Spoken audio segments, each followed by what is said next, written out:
ஆச்சி அதிரசமா விடுங்க, கையில தட்டி சூடான எண்ணெயில பொரிச்சா அதிரசம் ரெடி. அரசியல் விமர்சகர் திரு பொங்கலூர் மணிகண்டன் இணைந்திருக்கிறார். சார் வணக்கம். வணக்கம் மேடம். திரு மனோஜ் பாண்டியன் இப்போ திமுகவில் இணைஞ்சிருக்கிறார். இபிஎஸ் அவர்கள் மீதான குற்றச்சாட்டுகளையும் முன் வச்சிருக்கிறார். இப்போ நம்ம செய்தியாளர் சந்திப்புல பார்த்தோம், தொண்டர்களுடைய உணர்வையும் உழைப்பையும் மதிக்காத தலைமை அதிமுகவில் அப்படின்னு சொல்லியிருக்கிறார். நீங்க எப்படி புரிஞ்சுக்கிறீங்க அவருடைய இந்த நகர்வை? இல்ல, அனைத்து இந்திய அண்ணா திராவிட முன்னேற்ற கழகத்தின் மூலமாக முகவரி பெற்றவர்கள் இவர்கள்தான்.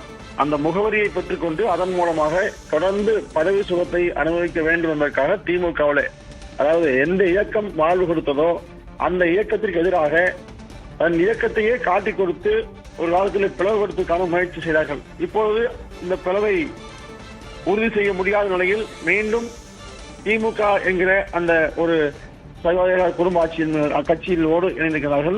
அவருக்கு இயக்கத்தின் மீது அதிருப்தி இருப்பது போல தெரியல திரு பொங்கலூர் மணிகண்டன். அவர் நிறுவனர் எம்ஜிஆர் ஜெயலலிதா அம்மா அவர்களுடைய தலைமையில் இருந்தது போல இப்ப இல்ல, இப்ப அது பாஜகவோட கிளை கழகமாக அதிமுக செயல்படுது அப்படின்னு திரு இபிஎஸ் அவர்கள் மீதான அதிருப்தி தான் அவருக்கு இருப்பது போல தெரிகிறது.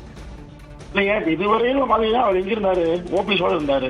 அதிமுகவை பிளவுபடுத்த வேண்டும் என்று இரட்டைகளை செலுத்தி முடக்க வேண்டும் என்று தொடர்ந்து போராடிய மனோஜ் பாண்டியன் இப்பொழுது சேர்ந்த இடம் திமுக. அப்போ திமுக தான் பின்புலமாக இருந்து கொண்டு அதிமுக உடைப்பதற்கு கடந்த காலத்தில் முயற்சி என்பது இப்பொழுது வெளிச்சமாக வந்திருக்கிறது.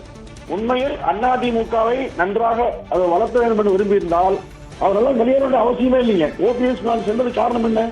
பொதுக்குழு கூடிச்சு ஓபிஎஸ் இருந்து கொண்டு அதிமுக பொதுக்குழுக்கு எதிரான முடிவை எடுத்துவிட்டு அதிமுக பிஜேபி கிடைக்காது என்று இவர் சொன்னா கிடைக்காம ஆயிருமா? அதாவது கட்சியிலிருந்து வெளியேறுகின்ற யாருமே இது போன்ற ஏதாவது ஒன்றை சொல்லித்தான் வெளியேறுவாங்க. இப்ப பாருங்க, ஓபிஎஸ் தமிழ்நாடு எதிர்காலம் சொல்லியிருந்தாங்க கடந்த சில ஆண்டுகளாக. இப்ப அந்த ஓபிஎஸ்சியே அனாதாக விட்டு திரு மனோஜ் பாண்டியன் அங்கே சென்று விட்டார். ஏற்கனவே ஒரு சிலர் போயிட்டாங்க. என்னன்னா பதவி வேணுங்க, பதவி இல்லாமல் இருக்க முடியாது. அப்போ சாதாரண உண்மையில் அதிமுகவில உழைத்தவர்கள், இன்றைக்கும் அதிமுக ஆட்சிக்காரர்கள் நினைப்பவர்கள் அப்படியே அதிமுக இருக்காங்க. அதாவது பதவி சுகம் அனுபவித்தல் மட்டும்தான் இந்த மாதிரி கட்சி மாறி மாறி போறாங்க. பதவிக்காக இன்றைக்கு கட்சி மாறி இருக்கிறார். திமுக இதனுடைய பின்னணியில இருக்கு அப்படின்னு சொல்லி இருக்கிறீங்க. பார்க்கலாம். உங்களுடைய கருத்து பகிர்வுக்கு நன்றி. நன்றி திரு பொங்கலூர் மணிகண்டன். ஆச்சி அதிரசமா விடுங்க, கையில தட்டி சூடான எண்ணெயில பொரிச்சா அதிரசம் ரெடி.